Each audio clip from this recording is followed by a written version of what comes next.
हार्दिक नमस्कार। म विवेक परियार। म आज विशेष एउटा तपाईहरुलाई साना साना बालबालिकासँग सम्बन्धित भिडियोलाई लिएर यहाँ उपस्थित भएको छु।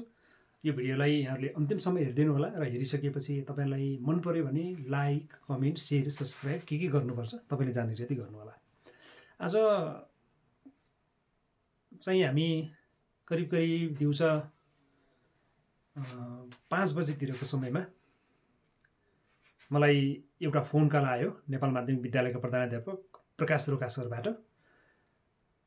प्रकाश रोकासरले फोन गरिसकेपछि एकजना हाम्रै नेपाल माध्यमिक विद्यालयमा अध्ययनरत एकजना विद्यार्थी भाइ, सानो भाइ, उमेरले 6-7 वर्षको भाइ पोखरामा अलपत्र रूपमा भेटिनुभयो भन्ने किसिमको समाचार प्रकाश सरलाई आएको रहेछ। उहाँले त्यसको बारेमा हाम्रो विद्यार्थी हो कि होइन भनेर क्लियर गर्नको लागि मलाई कल गर्नुभयो। त्यसपछि मैले विद्यार्थीले भनेको, सरले मलाई भनेको जानकारी प्राप्त गरिसकेपछि त्यो हाम्रो विद्यार्थी हो भन्ने पक्कापक्की भयो र मैले सम्बन्धित परिवारसँग सम्पर्क गर्ने प्रयास गरेँ र हाम्रो संयुक्त प्रयासले प्रकाश सर, म र पोखरामा जसले बच्चालाई भेटाउनु भएको थियो उहाँहरूको संयुक्त प्रयासबाट बच्चालाई चाहिँ सकुशल परिवारको जिम्मामा लगाइएको छ। यो भयो आज हामीले गरेको सकारात्मक कार्य। र यसैसँग सम्बन्धित रहेर मैले यहाँहरूलाई अर्को पनि के पनि भन्न चाहन्छु भने यति बेला भाइ बहिनीहरू, विद्यार्थी भाइ बहिनीहरू, साना साना नानीहरू परीक्षा सकिसकेका छन्। परीक्षा सकिसकेपछि घरमा बसिरहेका छन्। घरमा बसिरहेको अवस्थामा उहाँहरू आफ्ना बाबा आमा, दाइ भाइ, दिदी बहिनीहरूसँग बसिरहेको अवस्था हो। यति बेला आफ्नो बाबा आमासँग बस्ने बालबालिकाहरूलाई, अभिभावकज्यूहरूलाई मैले विनम्रता साथ अनुरोध गर्न चाहन्छु।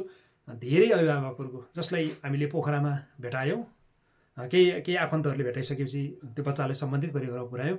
त्यस्तै गरेर अरू धेरैको बच्चाहरूलाई पनि मैले गाउँघरमा देखिरहेको छु। बच्चा कहाँ छ आजभोलि भन्दा तपाईँहरूको बच्चा आफैले जन्मनु भएको तपाईँको बच्चा मामाको घरमा छ, फुपूको घरमा छ, होइन, यस्तै आफन्तहरूको घरमा छ, घुम्न गएको छ, आदि इत्यादि। 10 वर्षभन्दा तलका बालबच्चाहरूलाई तपाईँले जब विद्यालय छुट्टी भयो, परीक्षा सकियो भनेर तपाईँहरूले आफ्नो बोझ सम्झिनु भयो अथवा बच्चालाई को पनि बोझ कम भयो भनेर अन्यत्रतिर पठाउनु भयो, यो म जान्दिनँ। तर तपाईँहरूले यसरी बच्चालाई घरमा नराखेर मामाको घरमा, फुपूको घरमा, आफन्तहरूको घरमा यसरी पठाउँदाखेरि बालबच्चाहरूले दुःख पाइरहेको यो एउटा ज्वलन्त उदाहरण हो। तपाईँले यो बेलामा के गर्नु सक्नुहुन्छ भने तपाईँले आफ्नो बालबच्चालाई घरमै राख्नुहोस्।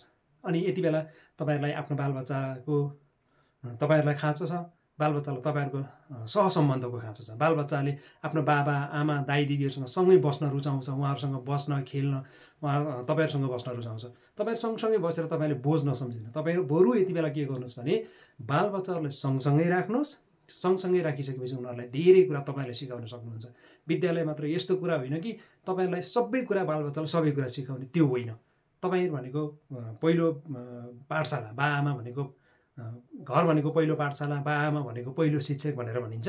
त्यसैले तपाईँहरूले घरमा राखिसकेपछि बालबच्चालाई धेरै ज्ञान दिन सक्नुहुन्छ नि त। तपाईँले गणितका ज्ञान दिन सक्नुहुन्छ। पढे लेखेका छैन हुनुहुन्न होला, ठिक छ। तपाईँले कमसेकम 1 2 3 4 5 गन्न सक्नुहुन्छ, गन्न सिकाउन सक्नुहुन्छ। बाबु यो सामान कतिवटा छ, यो यति सामानवटा, यति सामान त्यहाँ थप्दैन, जम्मा कति भयो, यो सामान त्यहाँ हटाइदिए कति भयो भन्न सक्नुहुन्छ। विज्ञानका कुरा सिकाउन सक्नुहुन्छ, जस्तै सामानको नाप, तौल, लम्बाइ, चौडाइ जस्ता धेरै कुराहरू तपाईँले त्यहाँ भन्न सक्नुहुन्छ। किनकि बच्चाहरूले यो कति लामो छ भनिदेऊ न बाबु, यो कति छोटो छ, कति अग्लो छ, कति होचो छ, भन न, यस्ता कुराहरू। अनि संस्कारका कुरा सिकाउन सक्नुहुन्छ। आफूभन्दा ठुलासँग कसरी बोल्ने, सानासँग कसरी बोल्ने, होइन, नयाँ मान्छेसँग कस्तो व्यवहार गर्ने, यावत कुराहरू धेरै कुरा सिकाउन सक्नुहुन्छ।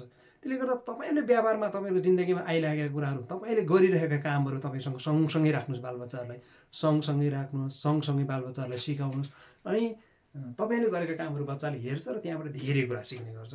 यसरी बालबच्चाहरूको तपाईँले आफैले नै केयर गर्नुभयो भने आगामी शैक्षिक सत्रमा बच्चाहरूलाई तपाईँले विद्यालयमा पुर्याउने बेलामा तपाईँहरूको बच्चाले धेरै कुरा सिकेर आएको पनि हुनसक्छ। त्यसैले आइन्दा बच्चाहरूलाई आफूसँगै राख्नुहोस्, आफ्नो निगरानी राख्नुहोस्, आफ्नो बालबच्चाको ख्याल गर्नुहोस्। बालबच्चालाई घरमै राखेर पनि धेरै कुरा सिकाउन सकिन्छ। विद्यालयमा मटाएर मात्रै धेरै कुरा सिकिन्छ, सबै कुरा हाम्रो उम्क्यो विद्यालयले गरिदिनुपर्छ भन्ने मानसिकताबाट माथि उठ्नुहोस्। तपाईँको बालबच्चालाई सिकाउने, यति बेला विद्यालय नगएको अवस्थामा सिकाउने तपाईँहरूको नै दायित्व हो। यो कुरालाई मनन गर्नु होला। अन्त्यमा यो भिडियो हेरिसक्नु भएको भए मन पर्यो भने तपाईँहरूले यो भिडियोलाई लाइक, कमेन्ट, शेयर, सब्स्क्राइब गर्न सक्नुहुन्छ। सँगसँगै मैले मेरो कुरा पनि जोड्न चाहेँ। मेरो विवेक परियार युट्युब च्यानल छ, त्यहाँ चाहिँ मेरो एउटा सानो बच्चाले एउटै आफ्नै हातले निधारमा टिका लगाउन लागेको रातो फोटो छ। त्यो फोटोमा गएर तपाईँहरूले यो भिडियोलाई मन लागेको कुरा यदि इच्छा लाग्यो भने गर्न सक्नुहुन्छ। हस्त, धन्यवाद, नमस्कार।